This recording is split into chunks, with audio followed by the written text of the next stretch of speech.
Every morning started the same way. I woke up at 5, a habit developed over 43 years as a freight forwarder. Even though I had been retired for 11 years, my internal clock kept ticking on the Martinsville freight schedule. Sometimes I would lie in bed listening to the old house creak as if complaining about the arthritis we both suffered from. My name is Garth Appleton, and I was 75 years old. It was going to be 76 tomorrow if anyone cared. I had my doubts. Our house on Elm Street was the last in a row of identical cottages built in the 60s. Marge and I had once considered it a temporary haven. In 5 years we'll move into that 2-story on Maple, she used to say. But 5 years turned into 10 and then into 20 and then Marge was gone. Her heart. She was only 68. 8 years I lived alone. 8 years of having the newspaper for breakfast instead of my wife. That morning, the oatmeal was a little too salty as usual. I couldn't get used to cooking for one. "Not good, Garth," I said to my reflection in the window pane. "You're getting old." The reflection didn't argue. Gray hair that was less than I'd like, wrinkles that were more than I needed. Eyes still green, like Marge's, only dimmed by time and loneliness. After breakfast, I went out into the yard. The weather in Martinsville that day was the same as always, neither good nor bad. Our town was the same, neither big nor small. I was born here. I guess I'll die here. Marge wanted to move to Portland to be near Eunice when I retired, but I refused. And now I think I should have. Maybe my daughter wouldn't be so cold if we lived closer. Eunice is our only child. She's a beautiful, intelligent woman. Got a good job, married an accountant, had Meredith. But when it came to me, she sounded tired, like I wasn't a father, but an obligation she was patiently fulfilling. "Dad, we can't come this weekend. Meredith has a competition." "Dad, did you forget to take your meds again?" I put the schedule on the fridge. "Dad, do you have to call this late?" Ever since Marge was gone, I've been a burden to them. Sometimes I thought Eunice was checking to see if I was still alive just so she wouldn't miss out on selling the house. I trimmed the hedge, though my knees protested. It's an old habit to keep things in order. At Martinsville Freight, I was in charge of documentation and cargo accounting. 30 cases of fasteners, 20 barrels of machine oil, 48 boxes of parts. Everything had to fit together down to the last nut. "Old Appleton knows every cog in the company," Mr. Pierce, the owner, used to say. There was no company now. Mr. Pierce was long dead, and I trimmed the hedges so the neighbors wouldn't complain. Mrs. Welch from the house opposite waved to me. She was in her 80s, but she still drove her ancient Buick and went to bingo twice a week. I nodded back. We hardly spoke, but there was more warmth in that nod than the last 5 phone conversations I'd had with my daughter. By noon, my back was starting to nag, so I went inside. Took yesterday's soup out of the refrigerator, warmed it up, and sat down in front of the TV. The news, a commercial for arthritis medication, another commercial, now for constipation. An industry that knew exactly what its audience was at this time of day. The phone rang. A rarity on a weekday. "Dad?" Eunice's voice sounded like she was talking to a child. "Do you remember that tomorrow is your birthday?" As if I could forget. At my age, every new year was an achievement. "Of course I remember," I answered. "We'll be at your place around 3. Don't cook anything, I'll bring the cake." "Is everyone coming?" I asked, and a lump appeared in my throat. Did they really remember after all? A pause. Yes, everyone. Me, Frank, Meredith, and Quentin. Quentin had been Meredith's husband for 4 years. Tall guy with more ambition than opportunity. He wanted to open a hotel, but he was working as a manager at a motel on the outskirts. Meredith had met him in college. She looked like Marge. Same green eyes, same dimple on her right cheek. But her personality was just like Eunice. A sharp tongue and a cold stare. "Thank you," I said. "I'll be waiting. And, Daddy." Her voice became businesslike. "Let's not have any of your, Work stories. No one wants to hear about your bills of lading and route sheets. I swallowed my resentment. Last time I just mentioned how I'd once saved a company from a fine by spotting an error in the paperwork. A story I was proud of. Frank yawned defiantly then. Okay, I replied. No stories. Great. I'll see you tomorrow. She hung up without waiting for my answer. I worked at Martinsville Freight from the age of 22 to 65. I started out as a simple warehouse worker, but quickly rose to freight forwarder. I had a good memory and attention to detail. I remembered every route, every customer, every type of shipment. Mr. Pierce, the company's founder, valued such qualities. Appleton is my right-hand man, he told other employees. I was there when the company grew from a small warehouse on the outskirts of town to a major regional carrier. I was there when Mr. Pierce's son took over after his father died. I was there when the company got its own fleet of 15 trucks, and was there when it was sold to a large national corporation that closed the Martinsville office 2 years later, leaving 30 people out of work. I was retired by then, but kept up with company news. Many of my co-workers had moved away in search of work. Some took early retirement. Some started their own businesses. And I stayed in Martinsville with Marge, in our little house on Elm Street. I thought about it as I sorted through my bedroom closet, old shirts I hadn't worn in a long time, sweaters Marge had knitted, the suit I wore to her funeral. All of it held a memory of a past that seemed farther away with each passing day. In the depths of the closet, I found a box of photographs, snapshots from company parties, picnics, outings together. People, many of whom had already died or moved away. Events that no one remembered anymore. History that only interested me. I set the box aside and continued cleaning.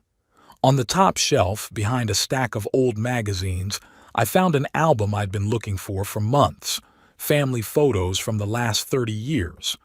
Here's Eunice and Frank at their wedding. Here's newborn Meredith in the hospital. Here's Marge and I holding her, our only granddaughter. Meredith was an amazing child, inquisitive, lively, with an infectious laugh. When she was little, she loved coming to our house on weekends. We read her stories, baked cookies, went to the park to feed the ducks. She called me Grandpa and would climb on my lap when I told stories about my work. When did things change? At what age did she go from loving granddaughter to cold stranger? 12, 13, or did it happen gradually, unbeknownst to me? I flipped through the pages of the album, watching her face change from picture to picture. Here she is 5, and she smiles a toothless smile. Here she is 10, and the smile becomes more reserved. At 15, and the smile is gone, just a tense, sidelong stare. On the last few pages were pictures from her wedding. Quentin Nutt, tall, lean, with a dreamy look. They'd met in college in the business department.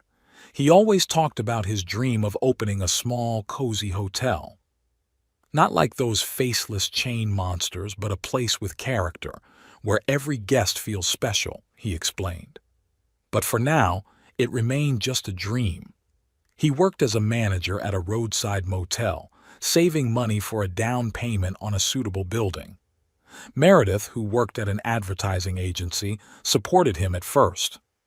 Quentin is a visionary, she told her parents. He has a real plan. But as the years passed, the plan remained on paper. I noticed her attitude changing. First there was mild irritation, then open discontent. At family gatherings, she increasingly interrupted her husband when he started talking about his hotel. "Let's not do this tonight, okay?" she'd say in a tone that allowed no objection. I understood Quentin better than anyone else in the family. I, too, had once had a dream of starting my own transportation company. But I never took the risk. I stayed with Martinsville Freight, where it was stable and safe. Provided for my family, saved for Eunice's college fund, saved for a secure old age. Now, looking back, I sometimes wondered, what if I had taken a chance? I closed the album and put it back on the shelf. I had to keep cleaning. My family would be arriving tomorrow and I wanted the house to look decent. Although, to be honest, I doubted they'd notice. The relationship with Eunice had become increasingly difficult since Marge's death. She called once a week, on Sunday, at 6 o'clock sharp. The conversation was always the same. "How are you, Dad?" "I'm all right. How are you?" "I'm fine. Meredith got a promotion. Frank took on extra client hours. I'm thinking of repainting the kitchen.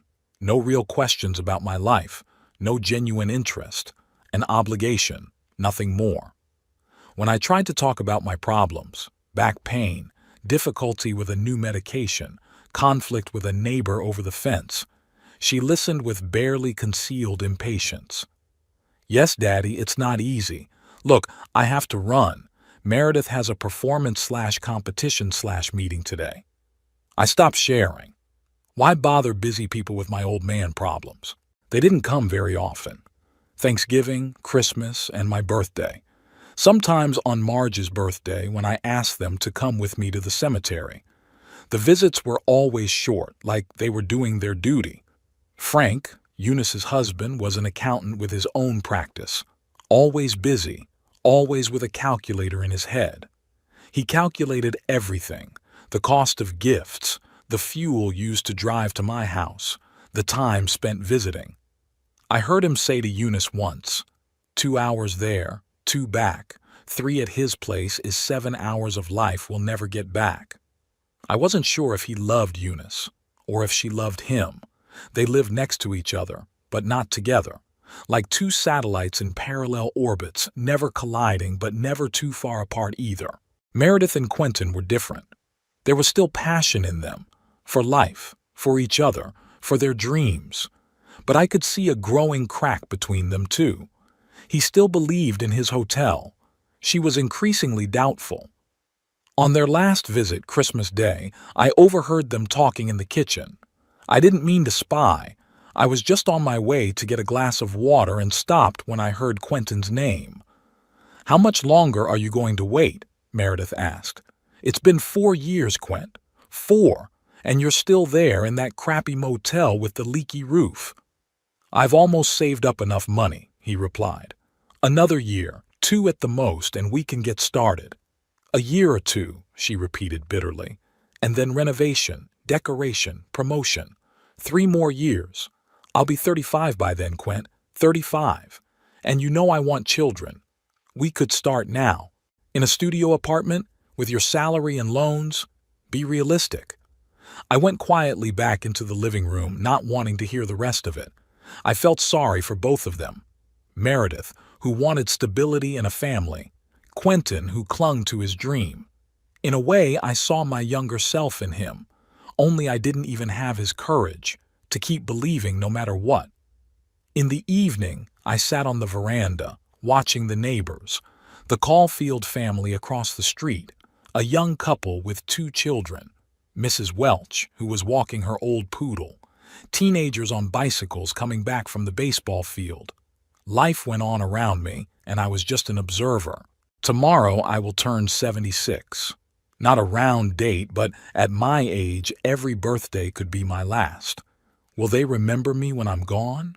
Or will they breathe a sigh of relief that they no longer have to make those obligatory visits? I watched the sun set behind the rooftops and thought of Marge. She would know just what to say. She always found the right words. "Don't judge them harshly, Garth," she'd say. "They have their own lives, their own problems. They love you. They just don't know how to show it." I wish I could believe her. I'd like to think that somewhere deep down inside, Eunice was still that little girl who used to hug me when I came home from work, that Meredith still remembered us baking chocolate chip cookies together. But with each passing year, I found it harder and harder to believe it. Before I went to bed, I laid out some old photo albums on the coffee table. Maybe Meredith would be interested in family history. Maybe she'll see pictures of her great-grandparents, see how much she looks like them. Maybe that would help us find common ground. I prepared for tomorrow with a hope I couldn't suppress, despite the experience of past disappointments. 76 years. I'd worked most of them providing for my family, buying Eunice the dresses she wanted, saving for her college, helping with the down payment on the house. And now what? A phone call once a week and a birthday visit. I went to bed thinking about tomorrow. What kind of cake would Eunice bring? Would Meredith keep looking at her watch, waiting to leave? Will anyone notice the new painting I've hung in the living room, a seascape reminiscent of Marge and I's trip to the coast? In the morning, I'll get up at 5 like I always do. I'll make myself a celebratory breakfast. I'll put on my weekend shirt, a gift from Marge for our last birthday together. And I'll wait, waiting to see if maybe this time it'll be different. Maybe this time they'll actually want to be here, with me, their father and grandfather. The morning of my birthday began, as always, at 5 o'clock. I woke up before the alarm clock even rang, and for a few minutes I just lay there, staring at the ceiling. 76 years old, that's an impressive number. Most of my high school friends had already passed that age. Roy, my old co-worker, often joked, after 70, every day is a bonus level in the game of life. I got up, threw on an old robe, and went into the kitchen. The house was quiet. Only the old clock on the wall counted down the seconds of my solitude. Marge always made a special breakfast on my birthday, pancakes with maple syrup and fresh berries. After she died, I tried to replicate the recipe, but it just didn't come out right. This year I decided not to suffer and made what I knew how to make, scrambled eggs and bacon and toast. I turned on the radio. It was jazz, slow, melancholy. Marge would love it. She always said jazz was the music of life, with all its ups and downs.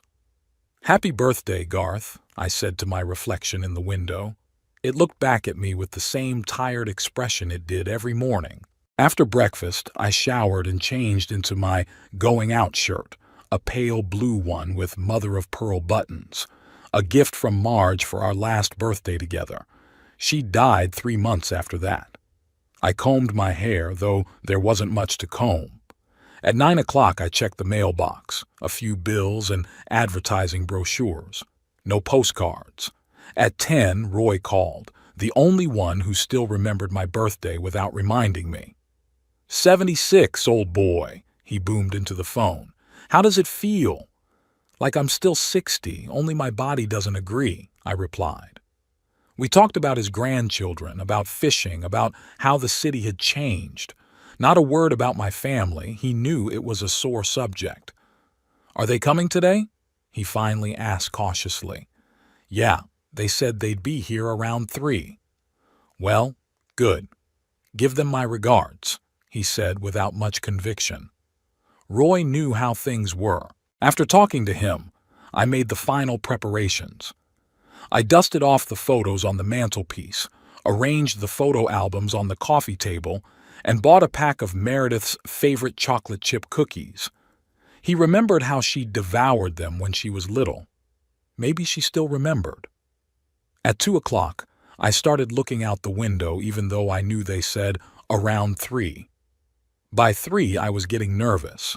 By 4:30, I began to think they had forgotten or decided not to come. At 4, when I had almost given up hope, Frank's car pulled up, a brand new Volvo bought on credit as he liked to brag. They came in a bunch, noisy, preoccupied with themselves. Eunice was carrying a small cake in a cardboard box from the supermarket. Frank immediately settled into a chair as if it were his home. Meredith, beautiful, wearing expensive clothes but with the same cold stare as her mother, kissed my cheek. She smelled of expensive perfume. "Happy birthday, Grandpa," she said without much enthusiasm. Quentin, her husband, shook my hand firmly. There was a tension in it that hadn't been there before. "Happy holidays, Mr. Appleton," he said. At least he was the only one who looked sincere. "Daddy, sorry I'm late," Eunice said, not looking particularly guilty. "Such traffic today." I nodded, even though I knew the roads in Martinsville were usually clear on Wednesday afternoons. They were just taking their time. "It's not a big deal. The important thing is that you're here." They handed me a gift, an electric razor in a plain package with no holiday wrapping. "From all of us," Eunice said. I thanked them, even though I already had one just like it, given by them 3 years ago. They must have forgotten, or didn't bother to remember. Eunice was fussing in the kitchen, arranging the disposable plates she'd brought with her as if she were afraid to use mine. Meredith sat on the couch, staring at her phone. Quentin shifted uncomfortably from foot to foot, clearly feeling out of place. Frank was leafing through a magazine he'd found on the table, not even trying to make conversation. "How are things going at the motel?" I asked Quentin, trying to lighten the atmosphere. "Fine," he answered briefly. "Same old, same old." "And how are the plans for the hotel coming along?" Meredith abruptly raised her head from the phone. "Grandfather, let's not talk about that today," she said in a tone that brooked no objection. I saw Quentin's jaw clench. Something was clearly going on between them. "Sure," I replied, feeling awkward. "How's work at the agency, Meredith?" "Great," she said, returning to the phone. "Lots of new clients." That was the end of the conversation. I tried a few more times, asking Frank about his accounting practice, Eunice about her volunteer work at the library. Got short answers and silence again. Finally, Eunice returned with a cake with only 3 candles burning on it. "We couldn't find any more," she explained. "But it's symbolic. 7 and 6, 76. I didn't bother to say that 7 and 6 was 13, not 76. What a difference it made." They sang "Happy Birthday" while looking at the clock. Their voices sounded formal, as if they were performing an obligatory ritual. I blew out the candles, making a wish that would never come true, for the family to be a family again. The cake was tasteless, with artificial cream. I ate my slice, praising Eunice for her choice. She wasn't even listening, discussing some work problem with Frank. Meredith kept typing something into her phone, not even touching the cake. Quentin ate in silence, occasionally glancing at his wife. "Do you remember," I began when there was a pause, "when we all went to the lake for my 60th birthday? Meredith caught her first fish then." "Dad," Eunice interrupted, "we agreed. No nostalgia stories." I stopped talking, swallowing my resentment. Meredith didn't even look up from the phone. "By the way," Frank said, glancing at his watch, "we have to leave in half an hour. We have theater tickets for 7. "The theater?" I questioned. "On my birthday." "Dad," Eunice sighed, "we bought those tickets a month ago. We couldn't miss them." "Of course not," I nodded. "Of course not." I noticed that Quentin looked like he was uncomfortable. He was the only one who seemed to realize how disrespectful it was. "We can stay," he said suddenly. "I don't really want to go to the theater." Meredith cast a sharp glance at him. "We're going, Quent. The tickets cost $120. "I know how much they cost," he replied with sudden firmness. "I bought them." Meredith rolled her eyes and went back to the phone. I tried to change the subject. "Meredith, I found some old photo albums. Maybe you want to look through them. There are pictures of you as a child and pictures of your great-grandparents." "Maybe some other time, grandfather," she answered, not looking away from the screen. "I have an important correspondence with a client right now." I felt something break inside. After all these years, after all the love I had given to this family, after all the sacrifices. "At your age," I said, trying to keep the tremor out of my voice, "you could show some respect for old people." Meredith finally looked up. There was irritation in her eyes. "What do you mean?" "I mean that you're sitting at the table on your own grandfather's birthday, staring at your phone like you were dragged here by force." "Meredith is working, Dad," Eunice interjected. "She has important clients. More important than her family." I shook my head. "You used to love coming here, Meredith. Remember when we used to bake cookies? Going to feed the ducks in the park?" "Grandpa, I was 8 years old," she said with barely concealed irritation. "What changed?" "I've grown up. I have my own life, a job, a husband." I turned to Quentin. "And you, boy, I've heard about your dream of opening a hotel. Big plans but no real action. Years of talk. And Meredith seems tired of all that talk, doesn't she? Quentin's face turned red. Meredith jumped up. "How dare you?" she shouted. "You have no idea what we're going through. Quentin is working like a damn man and you—" I saw her hand come up, but I didn't have time to react. The slap burned my cheek. There was silence in the room. I looked at my granddaughter, not believing what had happened. Then I looked at Eunice, at Frank. None of them said a word in my defense. Quentin looked shocked, but was silent too. My cheek burned, but it hurt more on the inside. My own granddaughter had hit me, on my birthday, and no one had even tried to stop her. "Meredith," Eunice finally spoke up, "apologize to Grandpa." "I won't," she replied, grabbing her purse. "He started it. I'm leaving." She ran out of the house. Quentin rose awkwardly. "Mr. Appleton, he began. "Go after her," I said quietly. "She's your wife." He hesitated for a second, then nodded and walked out. Eunice and Frank exchanged glances.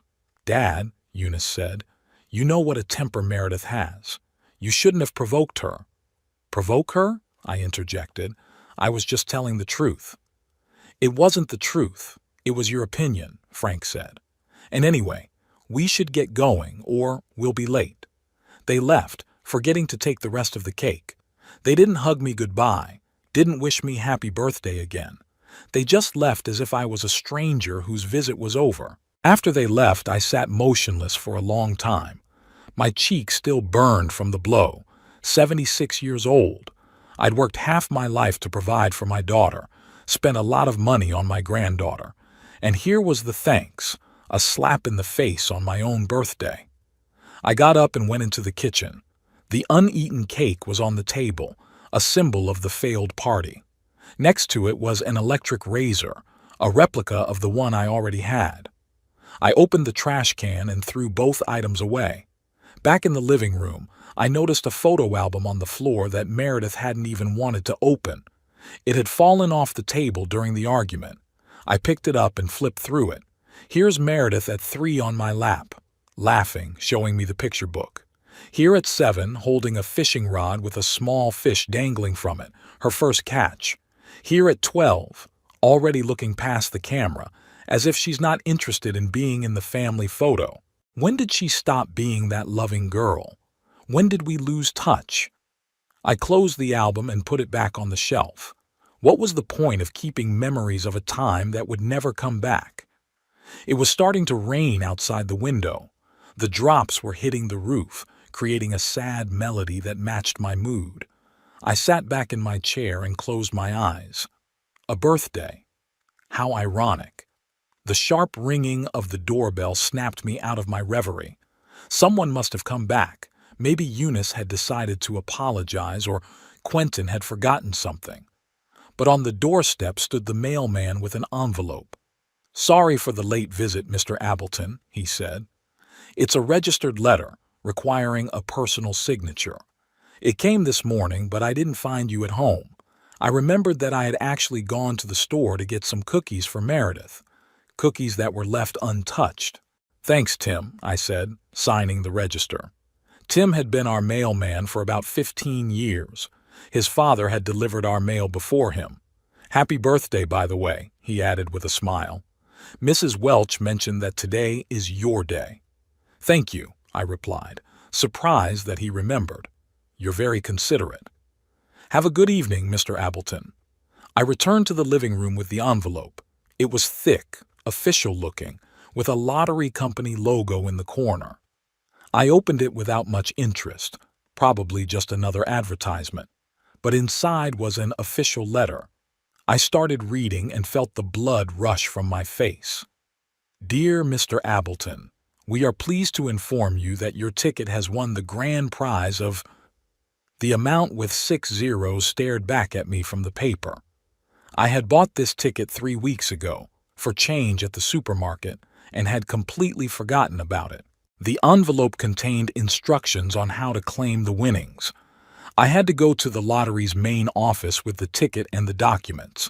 I hurriedly checked the desk drawer where I kept my important papers. The lottery ticket was there, in the company of old receipts and checks. I reread the letter again. The amount hadn't changed. It was real. I, Garth Appleton, had just won more money than I had earned in my entire life. My first impulse was to call Eunice. Tell her about my good fortune. Maybe they'd treat me differently now. But then I remembered Meredith's slap. I remembered how they all kept quiet, not standing up for me.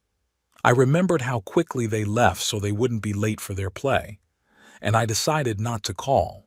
Not yet. I sat back in my chair, clutching the letter in my hands. For the first time in years, a smile appeared on my lips that had nothing to do with joy. Life sometimes gives strange gifts. Today it gave me not only the pain of my family's betrayal, but also an unexpected opportunity, a chance to change the rules of the game. I looked at the amount in the letter and thought about how much I could do with that kind of money, like helping an ambitious young man open the hotel of his dreams, a man who, unlike his own granddaughter, showed me a modicum of respect. The day after my birthday, I woke up feeling like it was the beginning of a new life. The letter from the lottery company was on my bedside table. I'd put it there before I went to bed to make sure I wasn't dreaming in the morning. The amount hadn't changed. 6 zeros, preceded by a number that transformed me from a retiree who counted every dollar to a man who could afford almost anything. The first thing I did was head to the lottery's main office, which was fortunately only a 2-hour drive from Martinsville. All the way there, I was nervous, fearing there had been some kind of mistake. But there wasn't. The young woman behind the counter checked my ticket, my ID, and confirmed the win. I was escorted to a manager's office where I filled out the necessary forms.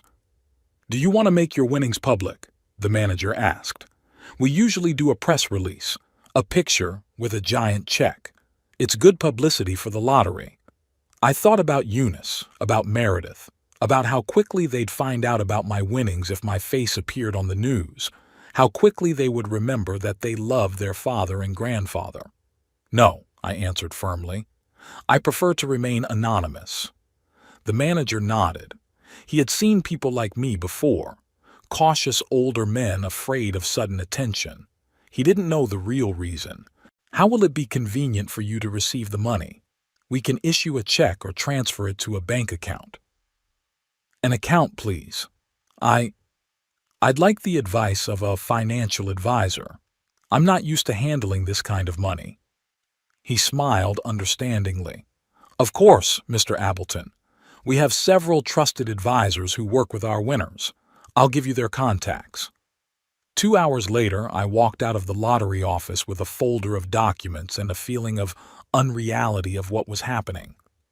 My bank account now had an amount of money in it that I had previously only seen in movies about rich people. As I drove back to Martinsville, I thought about what to do next. Eunice hadn't called to see how I was feeling after yesterday. Neither of them had called. It was as if the slapping incident hadn't happened at all. At home, the first thing I did was call Bill Henderson, the financial advisor on the list provided by the lottery. We made an appointment for the next day. Then I sat in a chair and allowed myself to just realize what had happened. I was rich, really rich, and no one in my family knew it. The thought of Quentin didn't come immediately. At first, I just wanted to punish them all, not tell them about the winnings, let them continue to treat me like a burden, let them find out later what they'd lost. But gradually, a plan began to take shape. I remembered Quentin's face when Meredith had slapped me, his awkward attempt to apologize, the way Meredith had mocked his hotel dream. And I thought, what if? I spent the next few days meeting with Bill Henderson and other financial professionals. They helped me develop an investment strategy, open new accounts, and protect my principal. One of my first purchases was a new cell phone with a call recording feature. I didn't want to risk missing something important.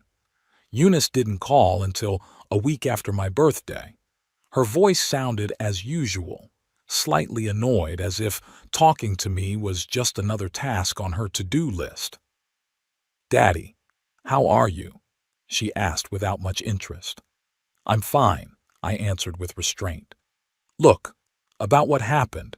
Meredith was wrong, but you know what a hothead she is. And you really hurt her feelings with your comments about Quentin. No apology, no admission that the situation was unacceptable, just excuses." "I understand," I said, holding back my anger. "How's Quentin doing?" "What?" She clearly didn't expect that question. "Oh, fine, I guess. He and Meredith are going through a rough patch, but that's their business." "Sure," I agreed. "Tell them I said hi." After the conversation, I sat down at my computer. One of my first purchases was a new laptop. My old one could barely keep up with checking email. Now I could use the internet to search for information. And the first thing I searched for was the motel where Quentin worked. The Pine Motel turned out to be a small roadside establishment on the outskirts of Portland. Judging by the reviews on the internet, it was nothing special. Basic conditions, reasonable cleanliness, low prices. Typical place for passing truckers and budget travelers. The next day, I rented a car and drove to Portland. I parked in front of a motel and waited. At 3 in the afternoon, Quentin came out of the office, tall, thin, with a tired face. He got into his old Honda and drove off. I followed him, keeping my distance. He stopped at a small cafe, went inside. I gave him 5 minutes, then followed him. He was sitting alone at a table by the window, laptop open in front of him. I ordered a coffee and sat down so I could see his screen. He was looking at commercial real estate listings. It confirmed my hunch Quentin was still holding on to his dream, despite Meredith's taunts. I watched him for another half hour, then left without attracting attention. Over the next week, I learned more about Quentin Nutt than my granddaughter probably knew. He worked at the Pine Motel 5 days a week, from 9 to 5. On Tuesdays and Thursdays after work, he would go to the same cafe to look at real estate listings and make some notes. He lived in a small apartment on the outskirts of Portland. Judging by the neighborhood, quite modest. His Honda was at least 10 years old. I also learned that he and Meredith no longer lived together. One evening, following him, I saw Meredith picking up some things from his apartment. They were arguing in the parking lot, her voice audible even in my car. "You're 34, Quent. How much longer are you going to cling to that stupid dream?" That was it. Meredith left him because of his unrealized ambition. My granddaughter chose practicality over supporting her husband, the apple of the tree, as they say. 2 weeks into my investigation, I decided I had learned enough. It was time to act. I called the Pine Motel and asked for the manager. It turned out to be Quentin. "Mr. Nutt?" I asked, deliberately using a formal tone. "This is Garth Appleton, Meredith's grandfather." A pause on the other end of the line. "Mr. Appleton." His voice sounded surprised. "What can I do for you?" "I need to talk to you. On a personal matter. Not over the phone." Okay. When? Today maybe? I can drive up to the motel after your workday." Another pause. Yeah, sure. I finish in 5. "That's great. I'll see you at 5:30. And Quentin, Meredith doesn't need to know about this meeting. Bye." Bye. I arrived at the motel at 5:15 and waited in the rental car. At exactly 5:30, Quentin came out of the office and looked around. I waved to him and got out of the car. "Mr. Appleton." He shook my hand. "I have to admit, your call surprised me. I understand. Is there someplace private we can talk?" He led me into a small office behind the front desk. We sat down at a table across from each other. "Mr. Appleton, if this is about what happened at your birthday party, I wanted to apologize. I had to say something to stop Meredith." I waved my hand. "That's not the point, Quentin, and please call me Garth." He nodded, clearly puzzled. "I heard you and Meredith broke up," I said bluntly. His face tensed. "Yeah, we We had a disagreement about the future. Your hotel? He looked at me in surprise. Yeah, Meredith thinks it's a pipe dream, that I'm wasting my time and energy fantasizing instead of building a real career. What do you think? Quentin straightened up in his chair. I know I can do this. I have the plan, the marketing strategy, the calculations. I just need some startup capital. How much? What? How much do you need to get started? He said a substantial amount, but it was a fraction of my winnings. Why don't you take out a loan from the bank? I tried, he grinned bitterly. 3 times. But without collateral and with my credit history, banks consider the hotel business too risky for a newcomer. I nodded, pretending to think it over. In fact, I'd made up my mind 2 weeks ago. If you had the money, what's the first thing you'd do? His eyes lit up. There's a former boarding house on Maple Avenue, built in the 1990s, Victorian style, 3 stories, 12 rooms. In need of repair, but structurally the building is in good condition. It went up for sale 2 months ago. I've already spoken to the owner, toured the premises. It's the perfect location for the type of hotel I envision. I listened as he described his vision, a cozy boutique hotel with individually decorated rooms, a library for guests, homemade breakfasts. His face became animated, his voice more confident. This was a very different man, not the quiet, insecure son-in-law I'd known before. Sounds ambitious, I said when he was done, and, I had to admit, thoughtful. Thank you, he looked embarrassed. But, I'm sorry, Garth, I don't understand. Why are you asking me this? I took a deep breath. Moment of truth. Quentin, a few weeks ago, I won the lottery. A substantial amount of money. His eyes widened. Congratulations, he said automatically. I hadn't told anyone. Not Eunice. Not Meredith. No one. Why not? After what happened at my birthday party. I shook my head. Let's just say I'm in no hurry to share good news with people who don't show me respect. He lowered his eyes. I understand. But you, Quentin, you've always been polite to me. Always interested in my stories, even those boring ones about working as a freight forwarder. He looked up, and I saw genuine surprise in his eyes. They weren't boring. My father worked in logistics, too. I'd grown up on stories like that. This one I didn't know. Another coincidence, another sign that I was making the right choice.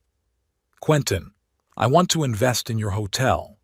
He froze as if he couldn't believe his ears. What? You heard him. I'll give you the money to buy and renovate that building on Maple Avenue and operating expenses for the first year. But, why? Because I believe in your dream, and because I want to teach my family a lesson. He paused, thinking about what I said. That's, a very generous offer, Garth, but I can't just take money from you. It's not a gift, Quentin. It's an investment. I'll be a silent partner with a stake in the business. We'll have a formal contract with lawyers and everything. And Meredith? Will she find out? Not right away. I want you to buy the building, start renovations, get the business up and running, and only when the hotel is ready to open will we reveal our cards. Quentin rubbed his chin, thinking. I don't know, Garth. This seems vindictive. Doesn't the way they treated me deserve some sort of response? I objected. Think about it, Quentin. This is a chance to fulfill your dream, to prove to Meredith that you were right. And yes, to teach her a lesson. You can't treat people like that, especially family. He's thinking. I need time to think. Sure, I stood up. Here's my card with my new phone number.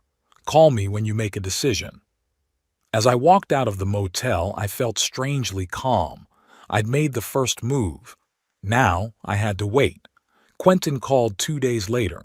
I'm in, he said without preamble, but I have conditions. I'm listening.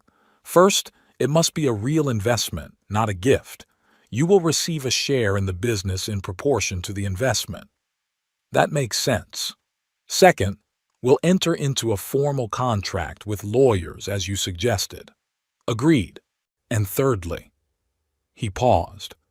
I want us to tell Meredith the truth before we officially open. I don't want public humiliation. I thought about it. On the one hand, it mitigated my revenge a little. On the other, it was a fair request. All right, Quentin. We'll let her know a week before the opening, but not before. Done. We met the next day at the office of my new lawyer, Alan Prescott. Bill Henderson, my financial advisor, was also present. We discussed the details of the deal. I invest in Quentin's project, receiving 40% of the business. Quentin invests his savings, expertise, and will be the managing partner with 60%. I need a name for the legal entity, Alan said as he filled out the paperwork. Quentin looked at me. Do you have any ideas, Garth? I thought for a moment. Second Chance, I said finally. Let's call the company Second Chance Investments. Quentin smiled, realizing the hidden meaning. I like it.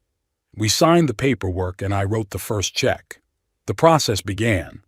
The next few days turned into a whirlwind of activity. Quentin quit his job at the motel, which caused another conflict with Meredith. She called me complaining about his irresponsibility. He just quit, Grandpa. No other job, no plan. Just said he was following his dream. At 34 years old, like a child. I hummed sympathetically, feigning understanding of her position, though inwardly I was cheering. The plan was working even better than I expected. Quentin made a deal with the owner of the Maple Avenue building and we began renovations. I traveled to the site often, watching the transformation of the old boarding house. Quentin had excellent taste and a clear vision. Under his guidance, the building took on a new life, retaining its Victorian charm but with modern amenities. We spent a lot of time together discussing details, making decisions about design, equipment, staffing. I found that I really enjoyed the process and liked Quentin. He was smart, hard-working, and passionately committed to his dream. I began to wonder what Meredith didn't see in him. One day, after a long day at the construction site, we were sitting at a nearby bar discussing plans. Garth, Quentin said, swirling a glass of beer in his hands, I want you to know, I'm not doing this to get back at Meredith or to get her back. I'm doing it for what? For me. To prove that I can do this. That my dream was worth all those years of planning and saving. He paused. And for you, because you believed in me when no one else did. I felt an unexpected warmth in my chest. This wasn't just revenge anymore. It was turning into something more. A new connection, a new beginning. You know, Quentin, I said, I too once dreamed of starting my own business, a transportation company. But I didn't take the risk. Why not? Responsibility, family, fear of failure. I shrugged. The usual excuses. And you have regrets? Sometimes. Especially when Martinsville Freight closed and I realized that all my years of loyalty meant nothing to the new owners. Quentin nodded. Is that why you're helping me? To live your unfulfilled dream through me? I wondered. Maybe in part, maybe. But mostly because I see in you what I lacked the courage to follow my dream no matter what. We talked late into the night, about business, about life, about dreams. And I realized that my revenge plan had transformed into something unexpected, a true partnership based on mutual respect. 3 months into the renovation, as the hotel was beginning to take shape, Meredith showed up unexpectedly at the site. She had apparently been following Quentin and decided to find out what was going on. I was there that day, talking to the interior designer about finishing the main lobby. Quentin was interviewing potential employees in a room upstairs. Grandpa? Her voice was full of bewilderment. What are you doing here? I turned around, feigning surprise. Meredith, what a surprise! She shifted her gaze from me to the designer to the workers scurrying down the hall. What's going on here? Is this Is this Quentin's hotel?" "Yes," I answered calmly. "It's his project." "But how—" She hesitated. "Where did he get the money from?" "He has an investor." "Who?" At that moment, Quentin appeared on the stairs. He froze when he saw Meredith. "What are you doing here?" he asked in a strained voice. "I followed you," she answered without embarrassment. "I wanted to know what kind of madness made you quit your steady job." She circled the hallway with her hand. "And here you are. You found some fool willing to invest in your venture after all." Quentin came down the stairs and stood beside me. "Not a venture, Meredith, a business, with a business plan and a marketing strategy and financial calculations. All the things I'd been telling you for years, but you wouldn't listen." She shook her head. "And who is this mysterious investor? Some naive retiree you convinced to invest his savings?" Quentin looked at me. I nodded slightly. It was time to reveal the cards, though not completely. "The investor prefers to remain anonymous," Quentin said, "but he fully supports my vision." "I can't believe it," Meredith whispered. "You're really doing this, building your stupid hotel." "Yes, Meredith, and you know what? It's going to be a success, because I believe in it, and my partner believes it too." She stared at him for a few seconds, then shifted her gaze to me. "What about you, Grandpa? Do you believe in it too?" I held her gaze. "Yes, Meredith, I believe in Quentin, and in his hotel." She shook her head as if she couldn't understand what was going on. "You're both crazy," she said finally, and headed for the exit. She stopped at the door and turned around. "Don't come crying to me when this all falls apart, Quent. I warned you." After she left, Quentin and I looked at each other. "Well," I said, "the first round is on us." He smiled weakly. "She'll find out the truth sooner or later." "Of course she will, but on our terms and on our time." We went back to work, but I noticed that Quentin was brooding the rest of the day. In the evening, as we were finishing discussing the menu for the hotel restaurant, he finally said something that was clearly bothering him. "Garth, are you sure we're doing the right thing? I mean, not with the business, but with Meredith, with your family." I stared at him for a long time, pondering an answer. "You know, Quentin, when I started this, I really wanted revenge, to teach them a lesson, to show them I couldn't be bullied like that. And now?" I looked around the almost finished hotel lobby with its elegant vintage chairs, its antique reception desk, its soft lighting. "Now I just want this hotel to open, for your dream to come true, and for me to be a part of it." Quentin nodded. "Then let's do it right," he said with renewed determination. "I never thought I'd be starting a new business at 76, but life is full of surprises." Quentin and I embarked on our project with an enthusiasm I hadn't felt in years. The old Victorian boarding house on Maple Avenue was slowly being transformed into the elegant boutique hotel Quentin envisioned. After we signed all the paperwork and finalized the purchase of the building, the hardest part began: the restoration. The building, built in the 1920s, had retained much of its historic charm, but it needed some serious modernization. We hired an architect specializing in historic buildings and a construction crew with restoration experience. Every morning I arrived at the site by 8 o'clock, although my internal clock still woke me up at 5. Quentin was usually already there, discussing details with contractors or studying material samples. His dedication to the project was impressive. He went into every detail, from vintage door handles to a state-of-the-art heating system. "Garth!" Quentin exclaimed one morning as I walked into what was to become the main lobby of the hotel. "Look what I found at the flea market." He showed me an antique brass sign that read Maplewood Boarding House. It was the building's original sign, which the previous owner had removed and kept. "Perfect," I said, looking at the tarnished copper. "Shall we hang it in the lobby?" "Yes, over the fireplace, as a reminder of the history of this place."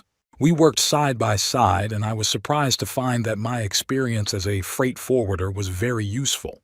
I could organize deliveries, keep track of schedules, keep records.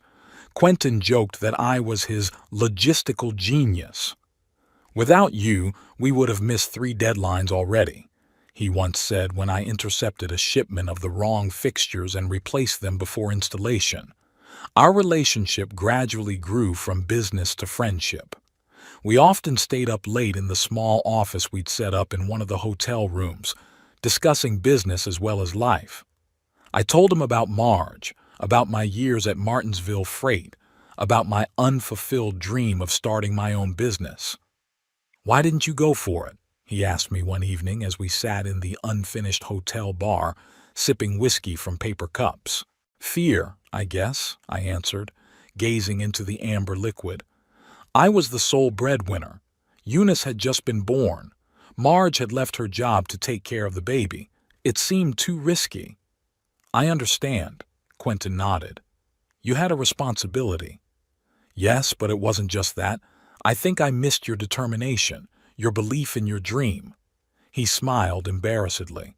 "I'm not sure that's determination, more like stubbornness. Meredith always said I was too stubborn for my own good." "Sometimes stubbornness is what it takes to get things done," I said, "especially when no one around you believes in you." The project progressed faster than we expected. 4 months after the renovation began, most of the work was completed. The hotel had taken on exactly the look Quentin had been talking about, elegant but cozy, with unobtrusive luxury and attention to detail. 12 rooms, each with a unique design, named after famous authors: Hemingway, Austen, Dickens, Twain. A small but sophisticated restaurant on the first floor. Library with a fireplace and comfortable armchairs. A courtyard with a fountain and live plants. We named the hotel Maple Court, a tribute to its history and location. The logo, designed by a young designer from a local college, combined a stylized maple leaf with the silhouette of a Victorian building. A week before the planned soft opening, we were making final preparations. The staff had been recruited and trained. 10 people, including receptionists, maids, cooks, and waiters. The website was up and running. Bookings started coming in. I was sitting in the office reviewing financial reports when there was a knock on the door. It was Elizabeth, our new receptionist. "Mr. Appleton, you have a visitor," she said with slight embarrassment. "She says she's your granddaughter." I froze. This was the moment I'd been waiting for and dreading at the same time. Had Meredith somehow found out about my involvement in the project, or had she just come to look at the hotel, unsuspecting?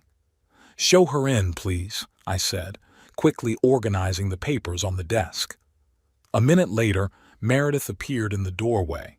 She looked different from the last time we'd seen each other, better groomed, in an expensive suit and with a new hairdo. Obviously, she had come to make an impression. "Grandfather," she said with a strained smile, "what a surprise to meet you here." I realized she was lying. She knew for sure she'd find me here. "Meredith," I stood up to greet her but didn't hug her. "What brings you to the Maple Court?" "I heard that Quentin's hotel was almost ready to open." She looked around with poorly concealed surprise. "And I have to admit, it's impressive. I wasn't expecting this level." "Yes, Quentin did a great job," I said, deliberately not revealing my role. "And you're, helping him?" she asked cautiously. "You could say that." She nodded, accepting my evasive answer. "Grandfather, I wanted to talk to you. And to Quentin too, if he's here." "He's at the restaurant discussing the menu with the chef. I could call him." "Yes, please." I dialed Quentin's number. He answered after the second ring. Garth? Is something wrong?" "No, but we have a visitor. Meredith. Wants to talk to both of us." Pause. "I'll be there in 5 minutes." While we waited, Meredith fidgeted with the strap of her designer purse. "How long have you been helping Quentin?" she finally asked. "Since the beginning of the project." "And how How did you find out about his plans? I allowed myself a small smile. Quentin turned to me. The door opened and Quentin walked in. He nodded to Meredith, but showed no particular joy at her visit. "Meredith," he said in a neutral tone, "to what do we owe the pleasure?" She straightened, gathering her thoughts. "I came to apologize," she said, looking first at Quentin, then at me. "To both of you. I was unfair. I didn't believe in your project, Quent, and behaved horribly at your birthday party, Grandpa." I stared at her, trying to see the sincerity behind the rehearsed words. There was something calculating in her gaze, something fake in her intonation. Quentin noticed it too. "What's changed, Meredith?" he asked bluntly. "You've been saying for months that my hotel was a fantasy that would never come true. And now that it's almost ready, you've suddenly decided to apologize?" She blushed slightly. I realized my mistake. I realized I was wrong. "And it had nothing to do with the fact that the project was a success?" I added. Meredith looked at me, irritation in her eyes. "Grandpa, I'm trying to mend relationships. Isn't that what you always wanted? For the family to be together?" "Family isn't just about coming together when things are good, Meredith. It's about supporting each other in times of need." She lowered her eyes. "I know, and I'm sorry I wasn't there for you." Quentin looked at her with an unreadable expression. "What do you want, Meredith?" he asked finally. "Why are you really here?" She took a deep breath. "I want to go back, Quent. I made a mistake. I should have believed in you, supported you. I want a second chance." Quentin was silent for long seconds, then shifted his gaze to me. I shook my head slightly. "I don't believe her." He nodded faintly in response. He didn't either. "Meredith," he finally said, "I appreciate your apology, but too much has changed. I've changed. This project has changed me." "We can start over," she insisted. "I can help with the hotel. I have experience in marketing, connections in the advertising industry." "We already have a marketing strategy," Quentin replied, "and a team I trust." "But I'm your wife." A note of desperation rose in her voice. "Ex-wife," he corrected. "You filed for divorce, remember?" She cast a quick glance at me as if looking for support, but I remained neutral. "Quent, please," her voice softened. "Give me a chance to prove that I've changed." He sighed. "Look, I don't hold a grudge against you, I really don't. But I'm focused on the hotel right now. That's my main concern. I can be a part of it." She took a step toward him. "We can run it together." "No, Meredith," his voice was firm. "I already have a partner." She looked at him perplexed, then at me. "A partner? You mean investor?" "Yes," Quentin answered. "A man who believed in me when no one else would." I could see her brain working feverishly, trying to connect the dots. "And who is this mysterious investor?" she asked with a forced smile. Quentin looked at me. This was the moment of truth. I nodded. "Go ahead, tell her."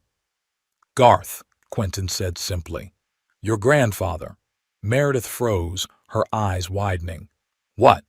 She looked from me to Quentin and back again. "Grandfather? But, where did you get all that money?" "I won the lottery," I answered calmly. "The day after my birthday. The one where you slapped me in the face." She turned pale. "And you invested in Quentin's hotel? Why?" "Because I saw potential in him," I said. "And because he'd always treated me with respect, something I couldn't say about my own family." Meredith sank into the nearest chair as if her legs suddenly refused to hold her up. "How many?" she asked hoarsely. "How much did you win?" "Enough," I answered evasively. "Enough to fund this project and many others if I want to." The day the hotel opened, the weather was perfect.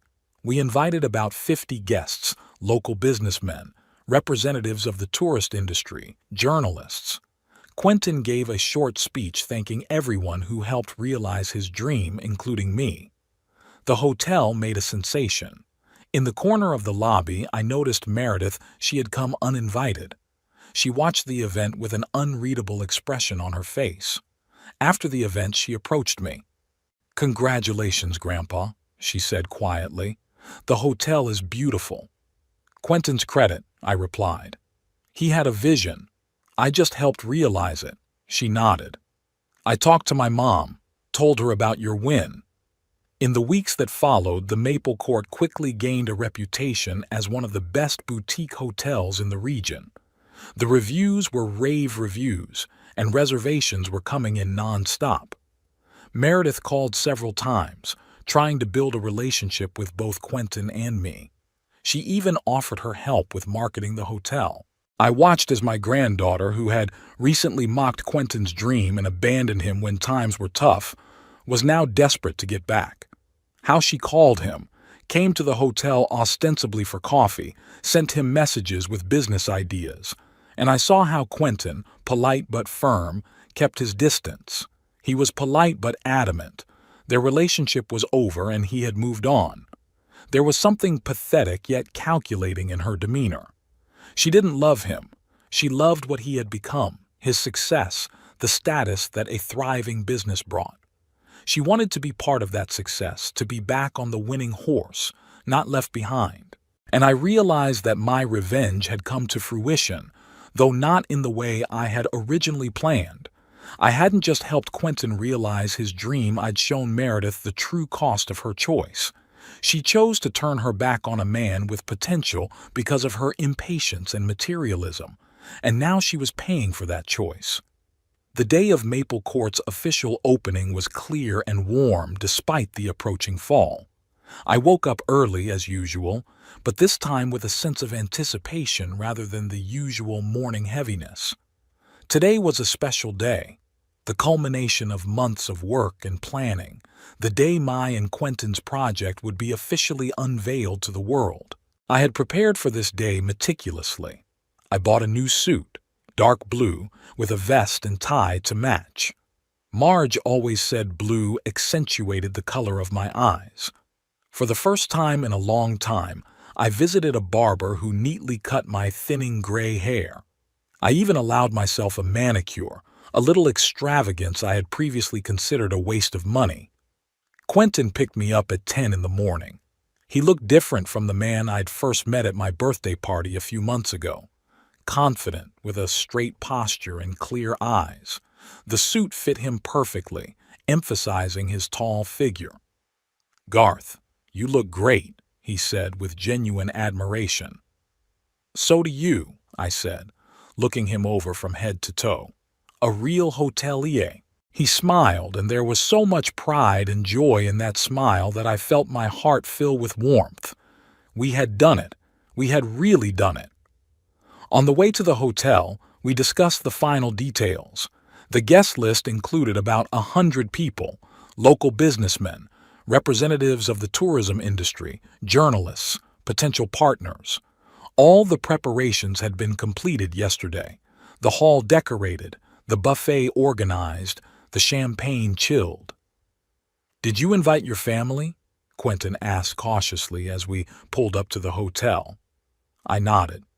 Eunice promised to come with Frank, and of course Meredith will be there, I'm sure.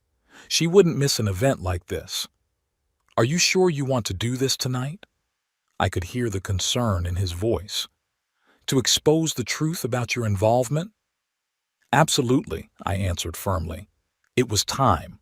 The Maple Court looked impressive. The restored Victorian building shone with fresh paint, the large windows gleamed in the sun, and the new sign with the sleek logo caught the eye of everyone passing by. A red carpet was laid out in front of the entrance, and 2 young men in uniform stood at the door, ready to greet guests. Inside, the lobby was transformed for the event. Bouquets of fresh flowers, soft lighting, background music from a string quartet. The staff, all in new uniforms, scurried back and forth checking the final details. Mr. Nutt, Mr. Appleton, Elizabeth, the head receptionist, approached us. "Everything is ready. Guests will begin arriving in half an hour. Thank you, Elizabeth, Quentin replied. You've done a great job. She glowed with praise and hurried back to her duties. Are you nervous? I asked Quentin when we were alone. A little, he admitted. Are you? Strangely, no, I answered honestly. I feel peaceful, like everything is going exactly as it should. He nodded understandingly. I have something for you, Garth, he said, pulling a small box out of his jacket pocket. I wanted to give it to you before the event. I opened the box. Inside were cufflinks, simple but elegant, made of silver with small inlays of a dark blue stone. Lapis lazuli, Quentin explained. They say it brings good luck in new endeavors. I was touched. It was rare for me to be given something so carefully chosen. Thank you, Quentin, I said, putting on the cufflinks. They match the suit perfectly. I'm glad, he smiled. One more thing. Do you mind if in my speech I tell the truth about your involvement in the project? About the fact that you were not just helping, but are a full partner and investor? I don't mind, I replied. In fact, I'm counting on it. The guests started arriving at 12 sharp. Quentin and I stood at the entrance, greeting everyone. The mayor of Martinsville, the editor of the local newspaper, other business owners, potential partners. Many expressed surprise at seeing me as the host, but Quentin deftly explained that I was his partner, leaving the details for later. At 1:30, I noticed Eunice and Frank entering the lobby. They looked tense and surprised to see me next to Quentin. Eunice walked quickly over to us. Daddy? She sounded puzzled. What's going on? Meredith said you had something to do with this hotel, but I thought she was exaggerating. Hello, Eunice, I kissed her cheek. Glad you could make it. Everything will be explained during the ceremony. She was about to ask something else, but that's when Meredith appeared. She was dressed in an elegant gown and looked flawless, as she always did when she wanted to impress. Her gaze darted between Quentin and me, trying to assess the situation. Meredith, Quentin greeted her discreetly. Thank you for coming. I couldn't miss the opening, she replied with a strained smile, especially after learning that my grandfather was somehow involved in the project. Not somehow, I answered calmly. Directly. But more on that later. For now, enjoy the event. By 1 o'clock, the hotel lobby was full of guests enjoying champagne and hors d'oeuvre, admiring the interior and discussing the prospects of the new business. Quentin periodically showed the special guests the rooms and other areas of the hotel while I chatted with local businessmen, many of whom I knew from my work at Martinsville Freight. I noticed Eunice and Frank talking quietly in the corner, casting puzzled glances at me. Meredith was circling the room, clearly trying to elicit details from the guests about my role in the project. I allowed myself a small smile. They'd all know soon enough. At 2 o'clock, Quentin rang a small bell, attracting the guests' attention. Ladies and gentlemen, he began as the noise died down, I'd like to thank you all for joining us on this special day. The opening of Maple Yard is the realization of a dream I've been working toward for many years. The guests applauded, and Quentin waited until the applause died down before continuing. But I couldn't have done it alone, and today I want to publicly thank the man without whom this project would never have happened, the person who believed in me when no one else would. My partner and investor, Mr. Garth Appleton. He gestured for me to join him. I stepped forward to the surprised whispers and applause of the guests. Out of the corner of my eye, I saw the shocked faces of Eunice, Frank, and Meredith. Garth didn't just invest in this hotel, Quentin continued. He was there every step of the way, from planning to implementation. His experience, wisdom, and belief in the project was invaluable. Maple Court is our common child, and I am proud to call him my partner and friend. A new wave of applause, even louder. I looked around the room and saw genuine respect in the eyes of the guests. It was a new feeling to be recognized not just as Old Man Appleton, but as a successful businessman, a man who had accomplished a significant project.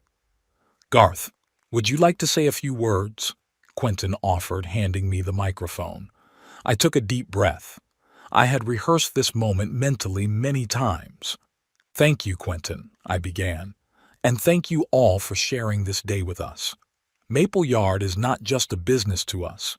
It's a symbol that it's never too late to start something new, never too late to believe in a dream." I paused, gathering my thoughts. At 76, I discovered that life can still hold surprises, that you can find new purpose, new friends, new opportunities when you least expect it. My gaze found the faces of my family in the crowd. Eunice looked stunned, Frank looked annoyed, Meredith looked frustrated and confused. Sometimes it takes a windfall to see who really appreciates you and who just tolerates you, I continued, not taking my eyes off my family. Sometimes it takes a drastic turn of events to see who sticks around when times get tough and who shows up only when success smells. I saw Meredith lower her eyes, clearly realizing those words were addressed to her. "A few months ago, I won a significant amount of money in the lottery," I announced, causing a new wave of whispers. "And I decided to invest in the dream of a man who had always shown me respect. A man who my own granddaughter didn't support when he needed it most." The guests turned, trying to see who I was talking about. Meredith stood frozen, her face white with shock and embarrassment. "But this isn't a revenge story," I softened my tone. "It's a story about second chances, a chance to start over, to create something beautiful and lasting. And I'm grateful for that chance, grateful to Quentin for his vision and partnership, and grateful to all of you for supporting our project." I raised a glass of champagne. "Here's to Maple Court, and to new beginnings." Guests raised their glasses, repeating the toast. The applause was deafening. Quentin hugged me, and I saw sincere gratitude and pride in his eyes. After the formal part of the event, the guests dispersed around the hotel, touring the rooms, the restaurant, and the library. I stood in the corner of the lobby, accepting congratulations and answering questions. Out of the corner of my eye, I saw Eunice and Frank quietly arguing about something.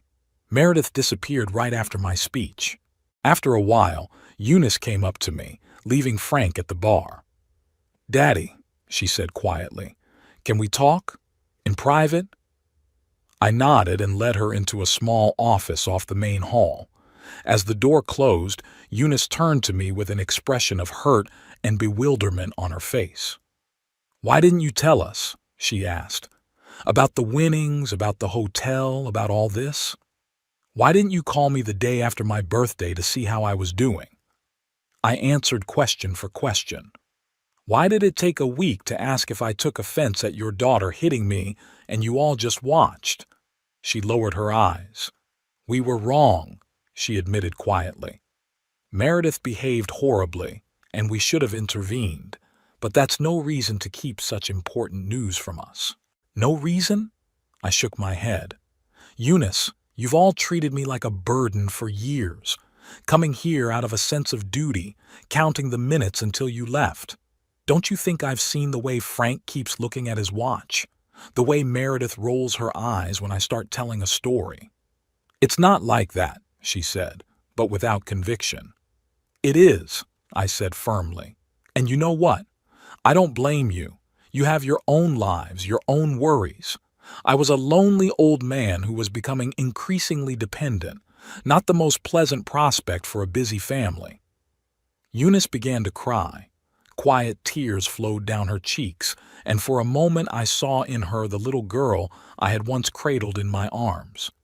"We love you, Daddy," she said through her tears. "In our own way, but we love you."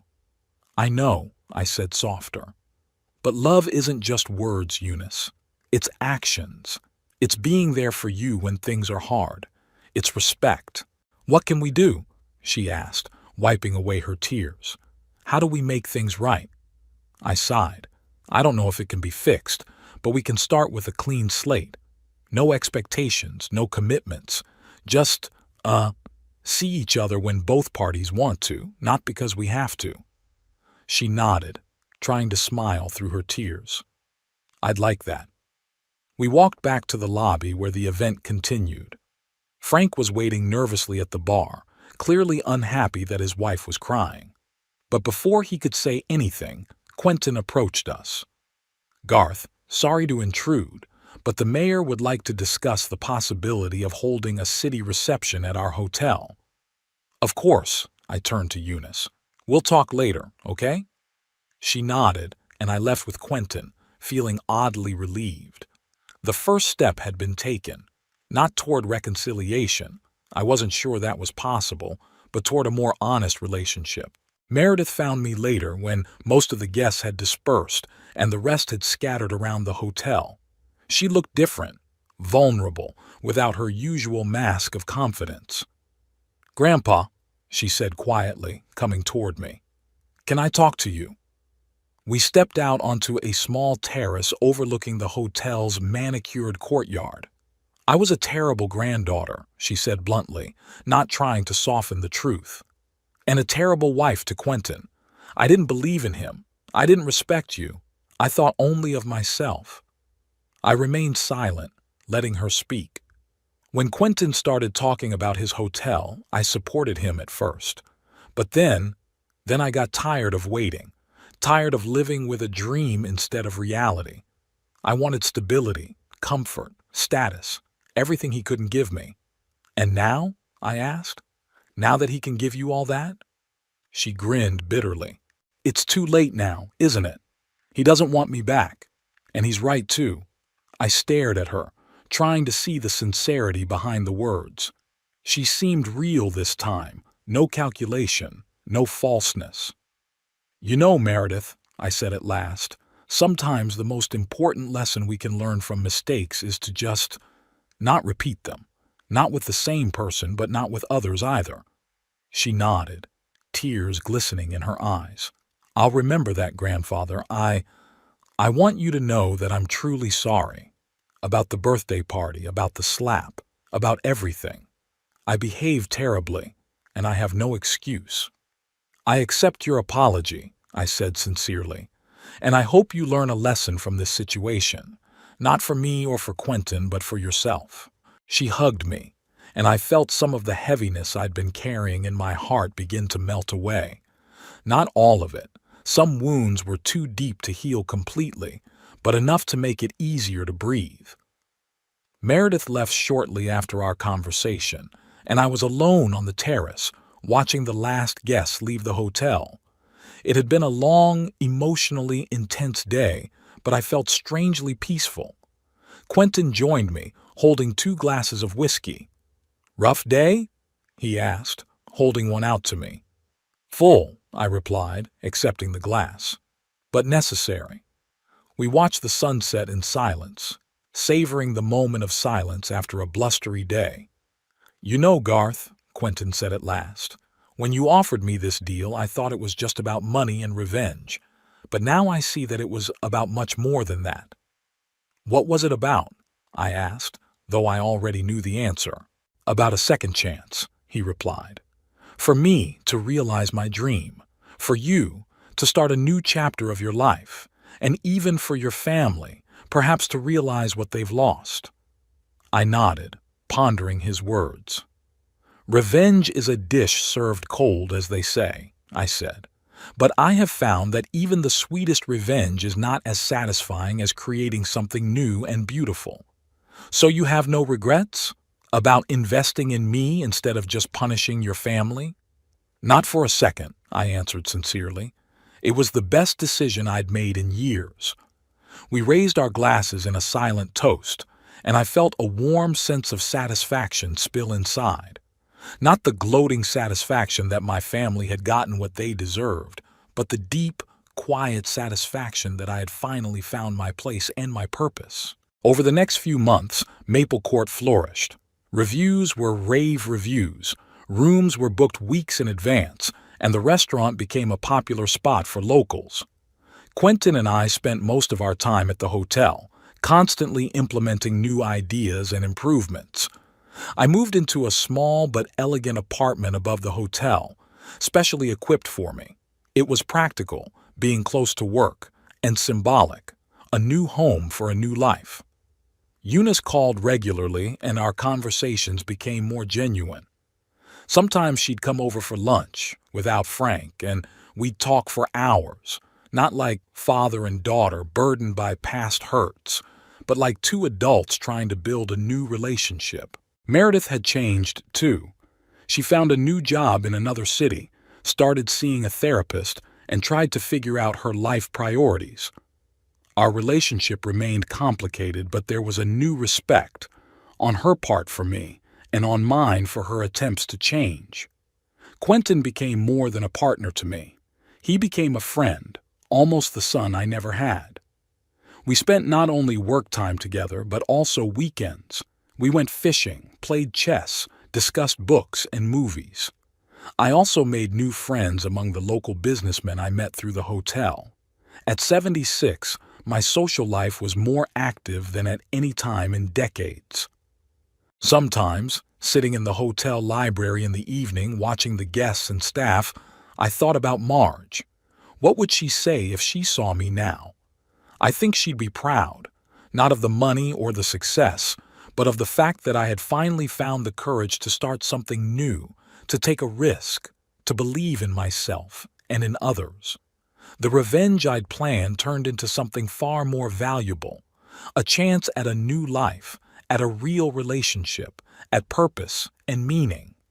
And that may have been the most important lesson of all. Sometimes, what starts out as a desire to punish others can end up saving you yourself. And my family, they are left with the bitter realization of their mistakes, with the realization of what they lost because of their neglect. But I hope that they too have learned from this story, that Eunice learned to value relationships rather than seeing them as an obligation, that Meredith realized that a person's real value isn't in their status or money. As for me, I got my last laugh. Not the gloating laughter of a vigilante, but the quiet, satisfied laughter of a man who is finally living life to the fullest, surrounded by people who truly value him. And that, in the end, was the sweetest revenge possible.